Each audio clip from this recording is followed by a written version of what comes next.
So baby, hold me closer in the backseat of your Rover. Hi.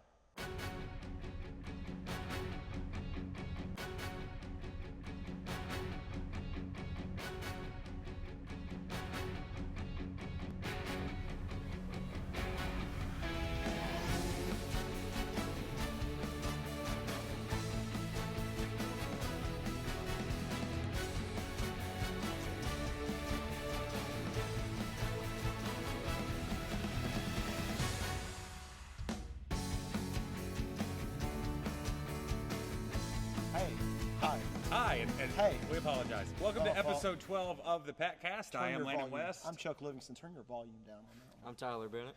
And we're here with a very full week of Patriot Athletics. One that we're going to have to recap with perhaps a little bit of a solemn attitude that's probably reflective of most of our school and people involved after the Lady Patriots did suffer a finals loss against Jonesboro in the 6A state finals, but it was a long journey to get there. Even just last week, Chucky here was able to go on our behalf. He was fantastic in getting us scores that we were able to relay to you.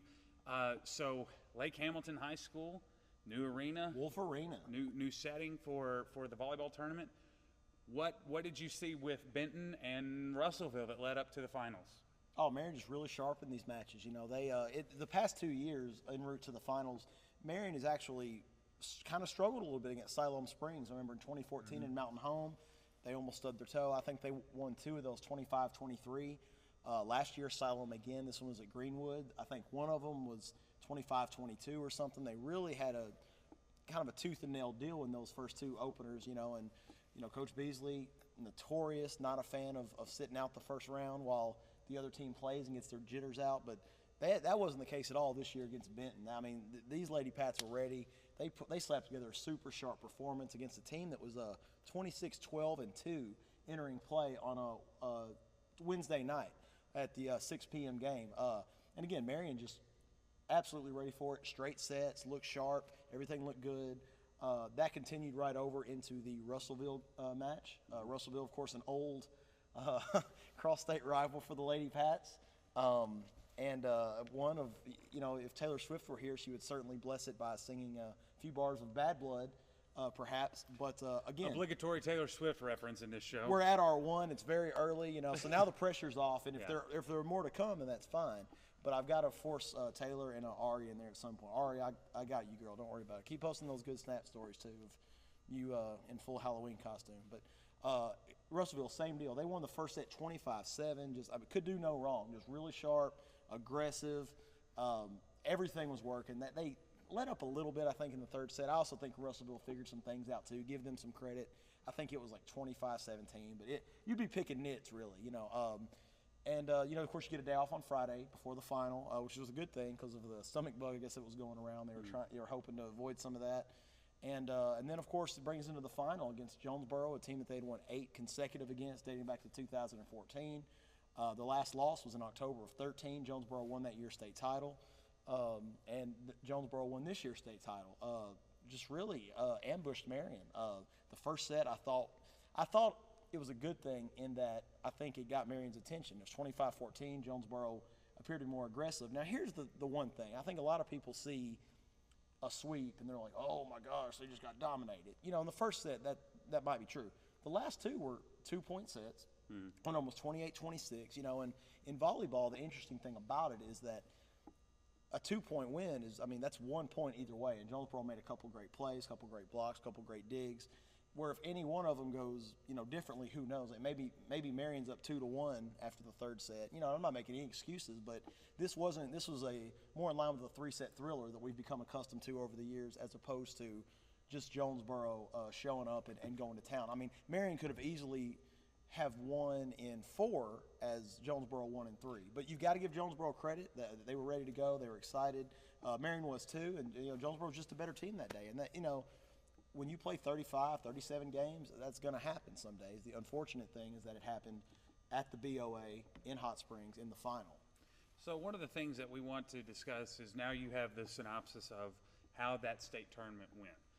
smooth sailing, and then we got to the other half of Hot Springs and hit a bit of a road snag there. Tyler, we were there with Chuck.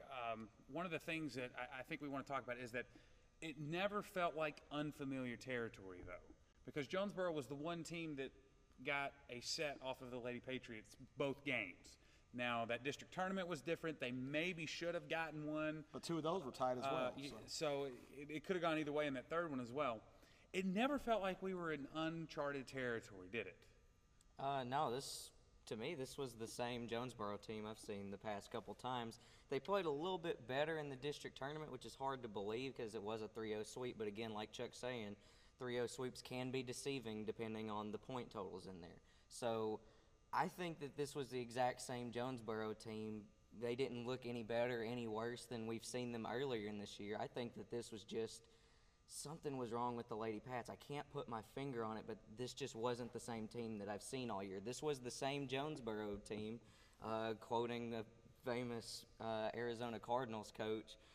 They are who we thought they were, and that's all I can say about that. It was the same Jonesboro team we've seen all year. And the interesting thing is, too, when they started warming up at the 20-minute mark, Monk and I both remarked about how sharp Marion looked in the warm-ups. I mean, passes were good. They were putting balls down. There were like 8 straight kills they didn't touch the net on. It was just like you'd seen them do 100 times by now. And it was one of those things, But, again, once you get into that scenario and it's 2 points and it's separated, every little mistake hurts you. And that was the thing. But like I said, nothing seemed different at all. Even the first set, you're like, okay, they're probably going to win the next 3. But. Well, one of the things, I guess I felt a little bit different about it because I felt like suddenly Jonesboro's defense showed up in ways that you knew they were there, but it was teetering their direction. What I mean by that is if it could go right for the Hurricane, it went right for the Hurricane.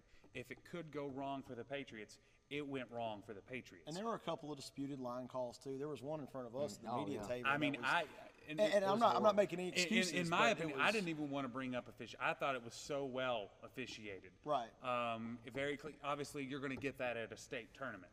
However, my concern was that suddenly it's just like fortunes changed. Marion and Jonesboro, I felt like were so evenly matched, even though Marion had a better record. So one of the things that I wanted to bring up was how much of this was just dumb bad luck or dumb good luck for Jonesboro, and how much of this was stuff that we were in control of? Yeah, I mean, I think that Marion actually played a pretty clean game for the most part. If you had to nitpick something, like the blocking didn't seem to be quite as potent as it had been during the year, but that's just a matter of timing, and maybe your timing's off a little bit. Jonesboro actually threw out quite a few service errors. I'm thinking like 8 off the top of my head over the whole match. But, again, you're talking about 2 almost evenly matched teams, and I think we all thought that going to the arena that day. And eventually if you play a team enough, you're going to it's hard to beat somebody 4 times. Yeah. I think one of the keys in this one was probably the most underrated thing in a sport like volleyball. I thought this was a tremendous job by the coaching staff at Jonesboro. I mean, it's hard to beat. What's the Jonesboro's coach's name again? Craig Cummings. Craig Cummings. He's a really, really good coach, and it's hard to beat a coach as good as him with that talent that he's got 4 times in a row. So I think this was a good job making adjustments, scouting out film, and just a good job with the game plan. On top of that, we know Jonesboro's 2 best players are freshmen. Now, this is something we've pointed to with Marion's football team this year. When you play so many younger players, at the beginning of the year, they probably are freshmen, and they make dumb mistakes. You get scatterbrained. You take things harder than you should, but they're 14 and 15. But by the time you're playing in the state final last week of October, you're not a freshman anymore. You're a sophomore, And now if you're super talented and you're a freshman, you can compete as a freshman. But now you're a seasoned sophomore with a whole, again, 35 matches under your belt.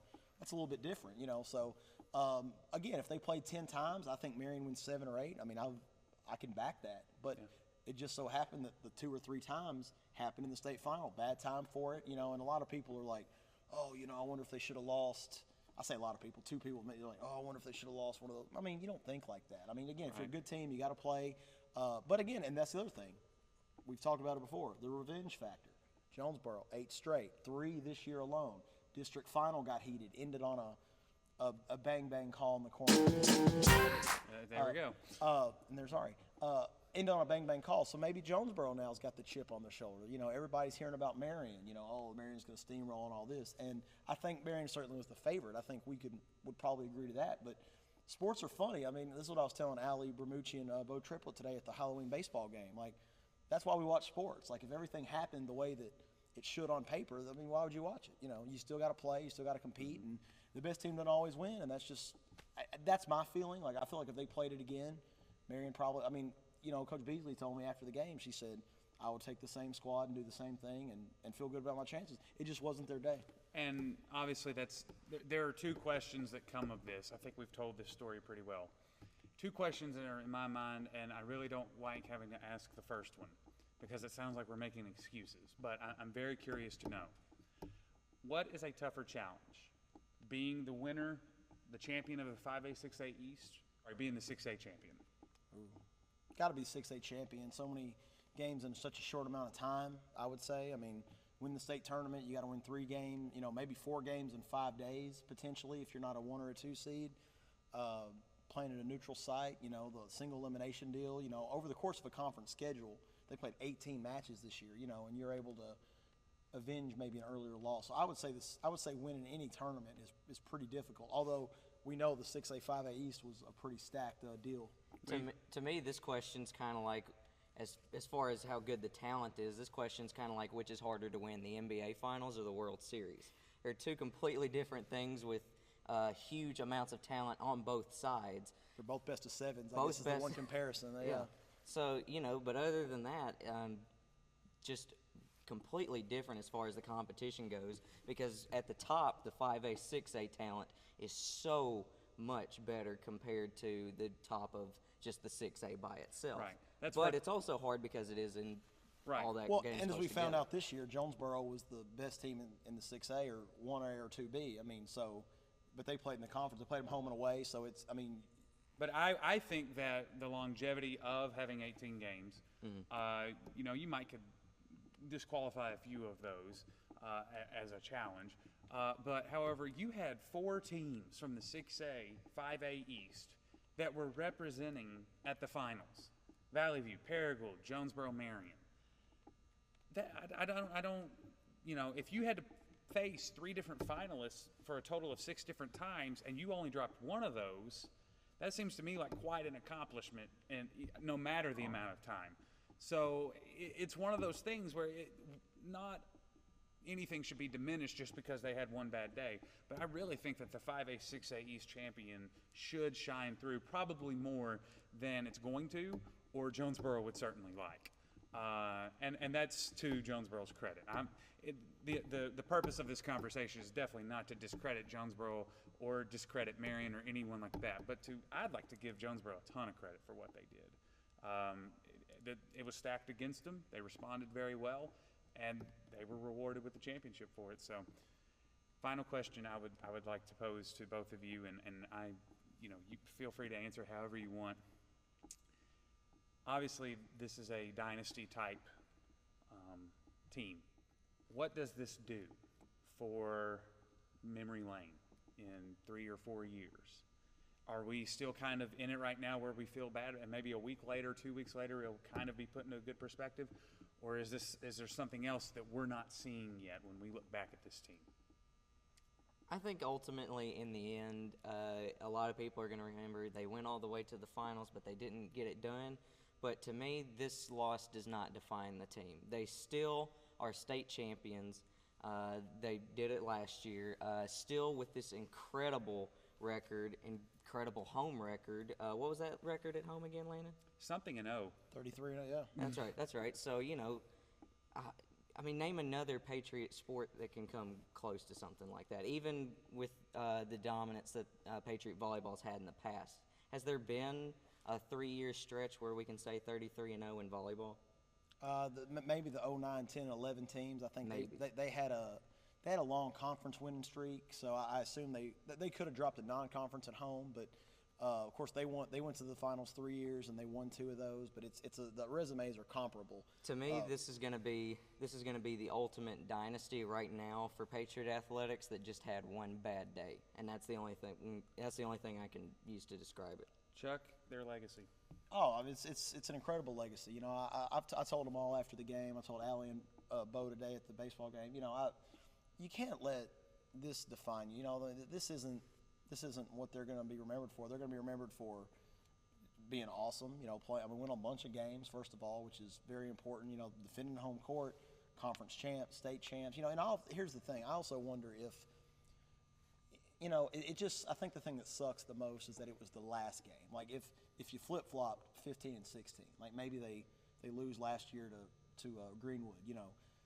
But they win this year. Like, I think that everybody feels differently, even though the resume is exactly the same. Does that make sense?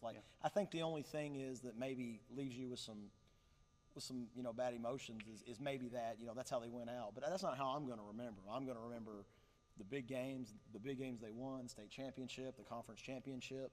And I'll just remember, you know, Jonesboro played its A game that day, and they just didn't. But, like, you know, I just don't think you can dwell on that type of thing. I mean, if you only dwell on the bad stuff that happens, you don't really get to enjoy the good. And it was a great run. I mean, three years. Like I told a couple of them, I was like, I'll never forget those 3 years, because you knew that team was going to show up. They were going to play hard. They were going to compete. They were going to be there, and they did. I mean, they responded to every roadblock that they had, and you can't say that about a lot of teams. You know, so and they did win the state championship. Like it was last year, but like. Again, state championships are hard to win. Mm-hmm. Like at the end of the day, if everybody won them, then it wouldn't be a big deal. But it is, you know. So, you know, I told them today, like I was like, you know, they can come back, and especially the seniors, they can come back in 10 years, 15 years to the Patriot Volleyball Gym, where I assume they'll still be playing, and they can look at those 3 trophies, and they can look at those 3 trophies and say, man, we had a heck of a run, and they did. And they've got more than all 3 of us combined. Yeah, I got them ringless. Like I'm like, you know, so I'm like Charles Barkley. I'm like Chuck Barkley. So that's the thing. Like it. What a legacy, you know. I'll never forget them. I hope they're able to make peace with it, because they certainly deserve that. I mean, they left it on the floor, and that's all you can ask. And sometimes it just doesn't go your way. Sometimes you don't always, you know. Like I said, kind of earlier in the year when we were talking about ugly wins they had. You know, not every game's a referendum on the type of season or schedule they had, and that's the same case here. You know, this loss is not a referendum on that. It's just it went Jonesboro's way, and that's, you know, doesn't change what they did in their careers. So and one thing I would like to add is, if you were coming to these games to see really good volleyball players, that's fine. Yeah.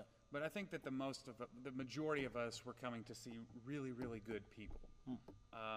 To me, their legacy is completely unfazed, because their legacy wasn't necessarily volleyball. I think that it was about being kind, being good representatives of Marion, having fun, being a family. And when families go through trials, they go through them together. This is one of those things where having a family is going to help you to bounce back. Yes, it's unfortunate that there is no game now to kind of wipe the slate and get that bitter taste out of your mouth, but eventually bitter tastes do go away on their own. And I think that will be here. If you are thinking that this is any kind of blemish on their legacy whatsoever, I don't think you were looking at the correct picture that the rest of us were looking at when we see these girls. Because what they did off the court, to me, was more meaningful than what they did on the court, or you could say how they did it on the court. I think that a lot of times, just looking at the calm behind our team, the familiarity with one another, the love that they have for one another, it was just kind of a reassurance that, you know, this is more than a game. This was about family. This was about our community. This was about Marion. And now it changes a little bit to where volleyball's over. However, we do get to see several of them continue. We know that Destiny and Hope play softball. Maggie's been on the soccer team before. ALP's making a comeback at basketball. And you will see them around town. You'll see them at church. You'll see them in the community doing so many things. And that's when we smile, I think. And the day in Hot Springs will just be a far, faint memory, I think. So you just got to be very, very proud of how they conducted themselves. And that's the legacy, I think, the family legacy, not the championship dynasty. So, which is just a bonus. I mean, like you said, it's not, they're a group of people you'd be proud to know, proud to call friends and get to know, and, the stories they tell and, like, the experiences. The volleyball's great, but you're right, you'd rather know people like that than, Yeah, and if you want to know the backstory to some of those stories or what led up to this, check out Portraits, Reflections of Family. We put it out a couple weeks ago. You'll see it on our YouTube channel. It's their stories from their perspective, and it was a lot of fun to do and to hear these stories. So let's go back. All right, we're back now to talk about some Patriot football as Chuck has ducked out on us. Something about a World Series, I don't know. They're off tonight. Cubs fans. Anyway, so let's talk about that. Last Friday night, the Patriots took on the Jacksonville Titans. I never said Red Devils. I'm very proud of myself. Just remember the Titans. Writes itself, folks. So yes, the Titans that we remember. It was a great night for the Patriots. But I think a couple things that we talked about on the way to Hot Springs that stood out in your mind and Chuck's mind. With a 42-6 win, on the paper that looks fantastic, but were there some things that maybe we need to look at again? Yeah, I think that the main thing with this game was just it looked like they kind of took Jacksonville for granted. I think that the way that they played Jacksonville, just the intensity that they had and some of the breakdowns that they had defensively, if you play that way against Jonesboro or any other team, sorry, Jacksonville, but if you play that way against any other team, you're going to lose that game just because of the way that was played. Other than that, I don't think that senior night had too big of a distraction. They made the big plays when they needed to make them, the huge plays, including a 91-yard touchdown by Tom Young. But some of the ones that stuck out specifically as far as just negative marks would be the two fourth downs earlier that you didn't convert early in the game. Coach Davis, he was yelling at the line so bad. My mom actually heard it in the stands, was like, man, is that Coach Davis yelling that bad? So hear him through the press box windows too. So just a couple negative marks like that, but you still got a short week if you want to help improve those, and I think that was just playing down to the opponent. Sorry again, Jacksonville. Well, one of the things that I think that came of that was the fact that, yes, a little bit of it was the Jacksonville effect. You've got a team that's lost to Mountain Home, another team that you've dominated, and just kind of underperforming right now. I think that they're going to get fantastic in the future. But right now, it was just kind of one of those things, well, okay, it's senior night. Maybe we'll take it in a little bit. I agree with you. It wasn't a distraction. Things weren't necessarily normal. One of the highlights of the night was Trexel Profit Speaking of not normal. taking the first snap as QB and dumping it off to Charles Stokes. A fantastic move on Coach Davis's part and on Jacksonville's part for letting, kind of reeling back on that, So I think that was just a fantastic moment for a senior who certainly deserves it and nabbed him Patcast Player of the Week.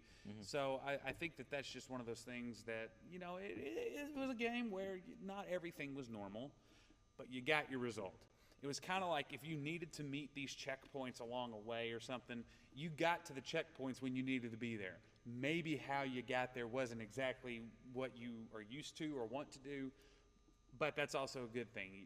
When you needed to make the plays, you did, and hopefully that transfers forward because we've got one heck of a game coming up this Week 10 Thursday night in good old Jonesboro, a team that a school where the love is quickly dwindling.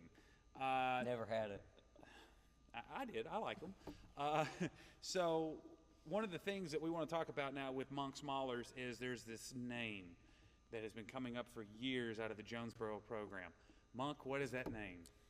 His name is Jonathan Adams. He is a wide receiver, got a couple college offers. Just a man among boys out there when I'm looking at film, just because not just the size, but the way that he plays too. He makes all the plays that he needs to. He puts Jonesboro in good positions to score, even when it looks like they're in dire straits. Like I saw one they had a personal foul penalty, so instead of 3rd and 1, it's 3rd and 16, and he makes a couple guys miss and still ends up getting it. So he's a playmaker. That's going to be your guy, number 1 on the field if you're going to be looking for him at the game on Thursday. And looking at some of the other stuff with Jonesboro, besides Jonathan Adams, they have a pretty good tight end. He's been very reliable. Not necessarily good speed, but he does have some pretty good hands. So he's going to be a factor with it. One deal, if you're wanting to get at Jonesboro, is you're going to be able to shut down their run.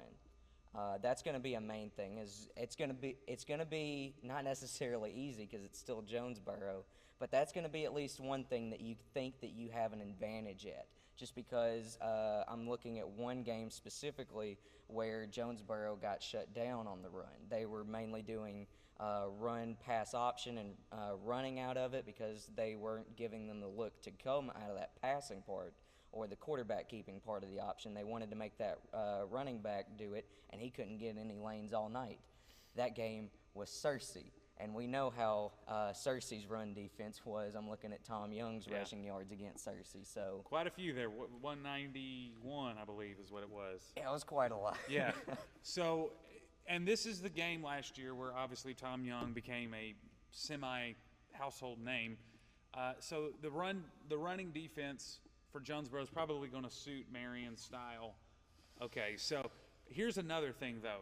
Is Marion's defense, what is it going to take for them to keep up with this offensive attack that just seems to have no stop? The main thing that I was thinking about on film was Marion is going to be undersized. These are some really big wide receivers, and the DBs are going to have to play the game of their life, basically.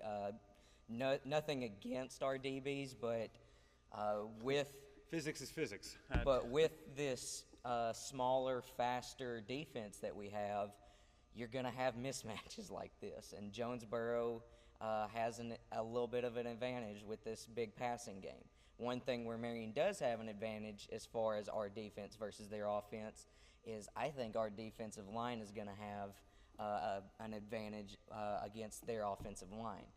They like to pull a lot, which will free up a space for a lineman or a linebacker to run free. Even on passing plays, they like to pull, which I thought was kind of weird, but apparently it gets the job done for them. So who knows with that. It also sets up that run-pass option with those pulling guards, so I just thought about that. But the main thing is I think that the stars of the game as far as defense for Marion could be the linebackers.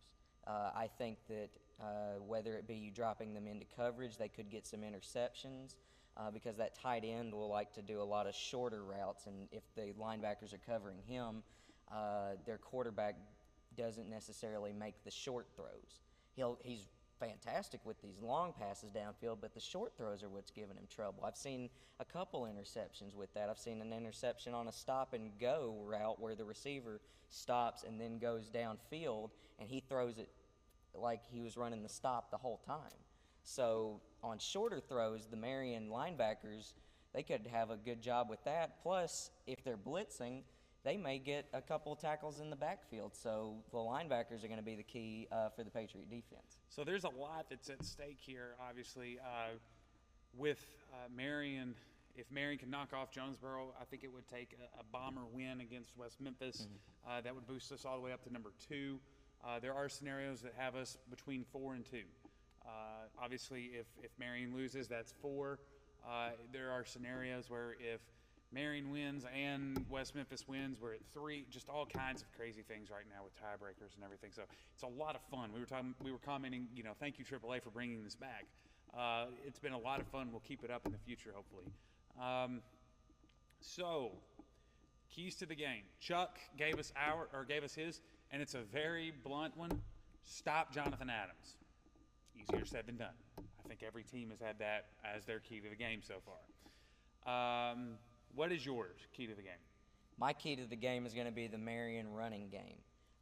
Marion's run offense, that part it's kind of dipped down a little bit. I know numbers will kind of help me there a little bit. I know that the breakout game wasn't until Cersei for Tom Young, so with a run defense like this that Jonesboro has, I think Marion gets the run game started early. That'll free up the passing game, but Marion's run game, without a doubt, has to be the star in this one. So that's my key. All right, and for me, this is one of those things where I think we're prepared well enough on an X's and O's type preparation to where we can keep up with them. Now, it may be one of those things where it is a shootout. Last year, we led them at halftime, and then it just took off, and we couldn't quite keep up in the second half. It got very interesting in the middle of the fourth, but still, they kind of galloped off into the sunset finally. I think Marion's more well-equipped this year to keep up with them for the whole game. There's just one thing that's going to have to happen: discipline.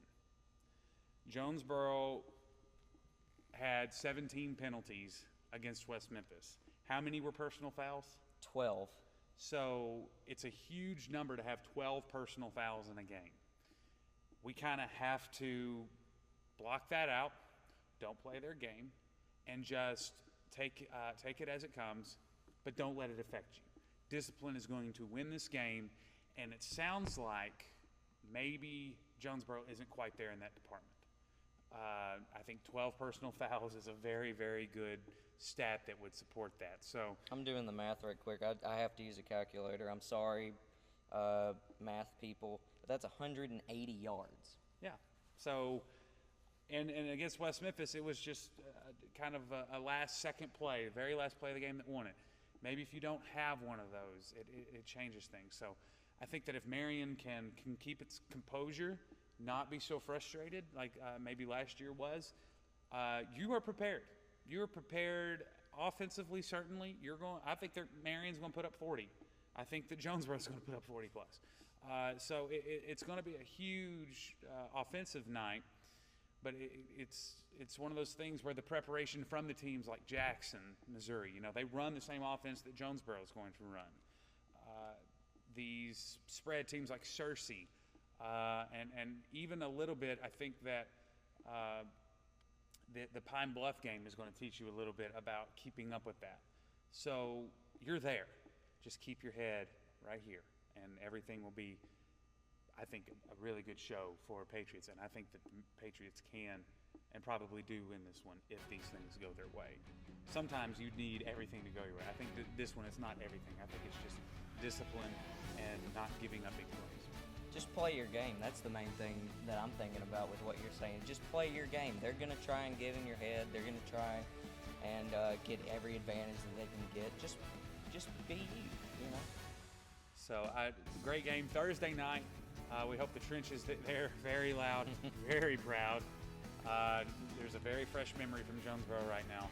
So hopefully that will motivate some travel on a Thursday night. So I know in my class, no homework Thursday. So I hope that will be incentive enough for us to get up there. So on behalf of Chuck Livingston, the Cubs fan, who apparently thinks it's the World Series tonight, a little too excited, I'm Landon West. Tyler Bennett. And we'll see you next week for another episode of the Patcast. Go Pats.